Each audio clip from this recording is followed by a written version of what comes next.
வணக்கம் நாணயம் சேகரிப்பாளர்களே. இன்றைக்கி நம்ம என்ன பார்க்க போகிறோம்னா, அரிதாக இருக்கக்கூடிய ₹5 மதன் மோகன் மாளவியா நாணயங்களை பற்றியோ அதுக்கு பின்னாடி இருக்கக்கூடிய நிறையா வகையான தகவல்கள் பற்றி தான் இந்த காணொலியில் நம்ம பார்க்க போகிறோங்க. இந்த நாணயங்கள் உங்கள்கிட்ட இருந்துச்சுன்னா நிச்சயமாக இந்த காணொலி நம்ம பயனுள்ளதாக இருக்குங்க. காணொலியை முழுமையாக பாருங்கள். இங்கே இருக்கக்கூடிய இந்த ₹5 நாணயங்களை பாருங்கள். இந்த நாணயங்களானது 2011 முதல் முறையாக அறிமுகப்படுத்தப்பட்டதுங்க. இந்த நாணயம் நிக்கல் பித்தளை கலவையினால் உருவாக்கப்பட்டிருக்கு.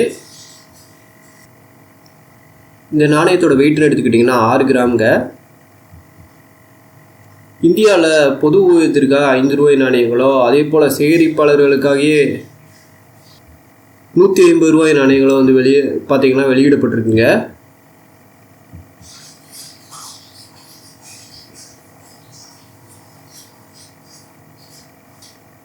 இந்த நாணயங்களோட முனைகளானது ரீடர் ஹெட்டால் வடிவமைக்கப்பட்டிருக்கு.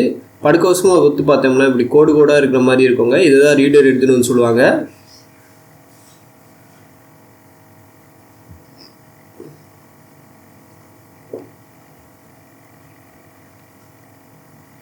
இந்தியாவில் ஒவ்வொரு நாணயங்களுக்கு பின்னாடி எக்கச்சக்க வகையான வரலாற்று குறிப்புகள் இருக்குங்க. அதே போல் இது போன்ற கமமரேட்டிவ் நாணயங்களுக்கு பின்னாடியும் நிறையா வகையான வரலாறு சிறப்புகள் இருக்குங்க.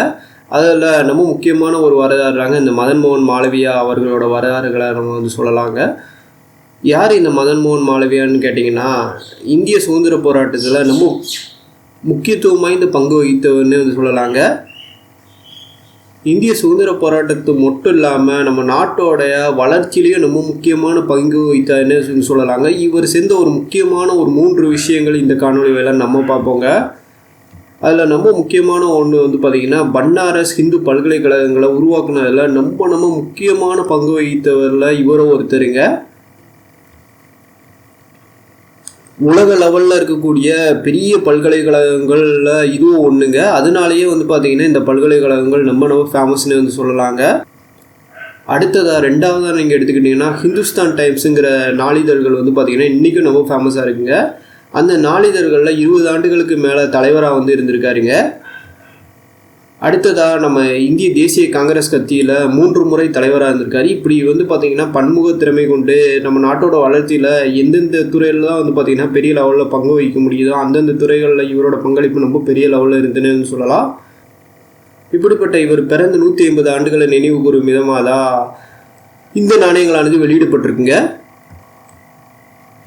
இந்த நாணயங்கள் இந்தியாவில் இருக்கக்கூடிய 4 நாணய சாலைகள்லையுமே அச்சடிக்கப்பட்டிருங்க. ஹைதராபாத்தில் அச்சடிக்கப்பட்டிருந்தால் நட்சத்திர குறியீடு இருக்கும், மும்பையில் அச்சடிக்கப்பட்டிருந்தால் வைர குறியீடு இருக்கும், நொய்டாவில் அச்சடிக்கப்பட்டிருந்தால் புள்ளி குறியீடு இருக்கும், கல்கத்தாவில் அச்சடிக்கப்பட்டிருந்தால் எந்த ஒரு குறியீடுகளும் இருக்காது. இப்போ இந்த 4 குறியீடுகளை தவிர்த்து பார்த்திங்கன்னா ஒரு குறியீடு இந்த நாணயத்தில் ஆடாகுங்க. அது என்ன குறியீடுன்னு கேட்டிங்கன்னா, எம்ங்கிற மின்ட்டு மார்க்குங்க. பொதுவாக இது புருஷன் நாணயங்களில் மட்டும் தான் இருக்கும். ஆனால் இந்த நாணயங்களில் மட்டும் பார்த்திங்கன்னா சர்க்குலேஷன்லேயே வெளியிட்டாங்க. அதனாலேயே இந்த நாணயங்கள்லாம் அந்த எம் மின்ட் இருக்கிறது பார்த்திங்கன்னா ரொம்ப அரிதாக பார்க்கப்படுதுங்க. இன்றைக்கி வரைக்கும் சேர்க்குறவங்களோட எண்ணிக்கையே பார்த்திங்கன்னா கடிசமாக கூடிக்கிட்டு இருக்குன்னு சொல்லலாங்க. எதிர்காலத்தில் இது போன்ற நாணயங்கள் நம்ம அபூர்வமாகறதுக்கான வாய்ப்புகள் இருக்கனால அதிகபட்சம் உங்கள் சேகரிப்பில் இது போன்ற நாணயங்கள் கிடைத்தா 2 நாணயங்களை சேமிப்பில் வச்சுக்கோங்க. அந்த எம் மின்ட் மார்க்கு நேரம் அம்புக்குறிட்டு கட்டியிருக்கேன், பார்த்துக்கோங்க.